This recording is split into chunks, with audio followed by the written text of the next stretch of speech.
Hello દોસ્તો, જય માતાજી બધાને. સ્વાગત છે તમારું મારી રેડ બ્લુ કિચનમાં. આજે આપણે એવી રેસીપી શેર કરવાના છે જે તમે 2 થી 3 દિવસ સુધી સ્ટોર પણ કરી શકો છો. અને સાથે સાથે તમે જો બહાર ટ્રાવેલ માટે ગયા હોય તો તમારા માટે આ રેસીપી એકદમ બેસ્ટ છે, એકદમ ક્રિસ્પી. અહીંયા આપણી આ નાસ્તો બનીને તૈયાર થશે. તો ચાલો ફટાફટ બનાવવાનું શરૂ કરી લઈએ. તો અહીંયા મેં એક મોટો થાળ લઈ લીધેલો છે અને તેમાં આપણે 1 કપ ભરીને ઘઉંનો લોટ આપણે લઈ લઈશું. તેને મેં એકદમ સરસ રીતે ચાળીને લઈ લીધેલો છે. હવે અહીંયા આપણે 1 વાટકી મેથી લઈ લઈશું. તો મેથીને એકદમ સરસ એવી ઝીણી ઝીણી ચોપ કરી અને સાફ કરીને લઈ લીધેલી છે. તેને મેં થોડી કોરી પણ કરી લીધેલી છે. અહીંયા આપણે ડ્રાય લેવાની છે થોડી. અહીંયા આપણે વધારે ભીની નથી લેવાની. હવે અહીંયા આપણે એડ કરીશું 1 ચમચી આદુ મરચાં લસણની પેસ્ટ, જેને મેં એકદમ સરસ રીતે કૂટીને લઈ લીધેલી છે. જો તમે લસણ ખાતા હોય તો એડ કરવાનું, નહીં તો તેને હટાવી દેવાનું. અહીંયા આપણે આ જે નાસ્તો બનાવી રહ્યા છે તેના માટે અહીંયા આપણે ચટપટો નાસ્તો બનાવી રહ્યા છે. તો 1 વાટકી અહીંયા આપણે ખાટું એકદમ મીડિયમ એવું દહીં લેવાનું છે, તે એડ કરી દીધું છે 1 વાટકી.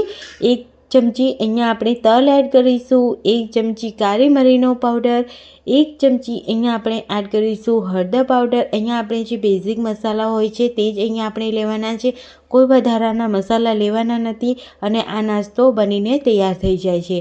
હવે અહીંયા આપણે 1 ચમચી ગરમ મસાલો પાવડર, 1 ચમચી લાલ મરચું પાવડર, 1 ચમચી સ્વાદ અનુસાર મીઠું, 1 ચમચી જીરું એડ કરીશું.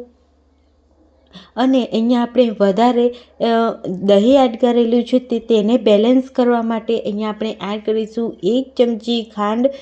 હવે અહીંયા આપણે એડ કરીશું વધારે ટેસ્ટી આ નાસ્તો બને તેના માટે 1 ચમચી અહીંયા આપણે વરિયાળી એડ કરેલી છે. અને મોણ માટે અહીંયા મેં 1 મોટી ચમચી ભરીને ઓઇલ લઈ લીધેલું છે, તે આપણે એડ કરી દઈશું. અને અહીંયા આપણે મેથી અને જે દહીં લીધેલું છે તેને આપણે એકદમ સરસ રીતે પહેલાં મિક્સ કરવાનું છે. અહીંયા આપણે મેથી અને દહીં લીધેલું છે એટલા માટે તો પહેલાં મિક્સ કરીશું, પછી જ આપણે પાણી એડ કરીશું. તો અહીંયા હું થોડું પાણી એડ કરી અને તેને મિક્સ કરી લઈશ. તો તમે જોઈ શકો છો એકદમ સરસ એવો ડો આપણો અહીંયા તૈયાર થઈ ગયો છે. હવે તેને આપણે એકદમ સરસ રીતે મસળી લેવાનું છે અને ઉપરથી થોડું ઓઇલ લગાવી લઈશું. તો અહીંયા હું આ રીતે બ્રશના મદદથી ઓઇલ લગાવી રહી છું અને તેને આપણે થોડો મસળી લેવાનો છે લોટને. હવે અહીંયા આપણે ઢાંકણ ઢાંકી અને તેને 5 થી 10 મિનિટ રેસ્ટ આપવાનો છે, જેથી આપણો ડો છે તે એકદમ સરસ એવો ખીલી જાય અને એકદમ સોફ્ટ પણ થઈ જાય. તો અહીંયા 10 મિનિટ જેવું થઈ ગયું છે અને અહીંયા આપણો ડો છે તે એકદમ સરસ એવો તૈયાર થઈ ગયો છે.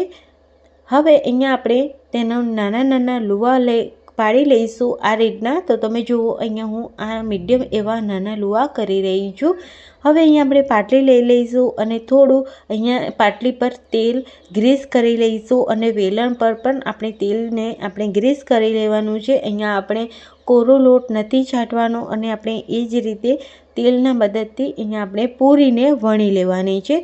તો આ રીતે વણવાથી પૂરી છે તે એકદમ સરસ એવી તૈયાર થશે, ક્રિસ્પી તૈયાર થશે અને તમે 2 થી 3 દિવસ સ્ટોર પણ કરી શકો છો આ નાસ્તાને એટલા માટે. તો અહીંયા આપણે ઠીક એવી અહીંયા આપણે પૂરી છે તે મેં વણી લીધી છે અને બધી પૂરી મેં અહીંયા તૈયાર કરી લીધી છે.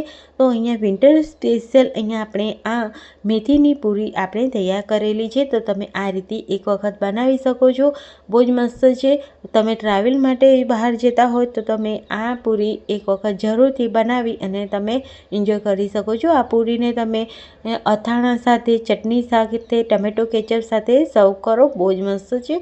તો અહીંયા આપણે પૂરી છે તેને આપણે તળી લેવાની છે મીડિયમ ટુ લો ફ્લેમ પર.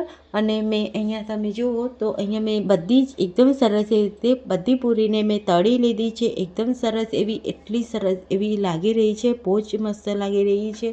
તો એક વખત આ રીતે તમે પૂરી બનાવશો તો તમે વારંવાર બનાવશો. વિન્ટર સ્પેશિયલ બાળકો માટે બહુ જ મસ્ત ઓપ્શન છે. તમે આ રીતે બાળકોને આપી તો બાળકો વારંવાર માંગવાના જ છે. તો આવી રેસીપી સાથે અને આવા અવનવા વિડીયો સાથે આવતી રેસીપીમાં મળીશું. ત્યાં સુધી બધાને આવજો, બાય બાય. અને થોડી પણ રેસીપી પસંદ આવે તો જરૂરથી સબસ્ક્રાઈબ કરજો.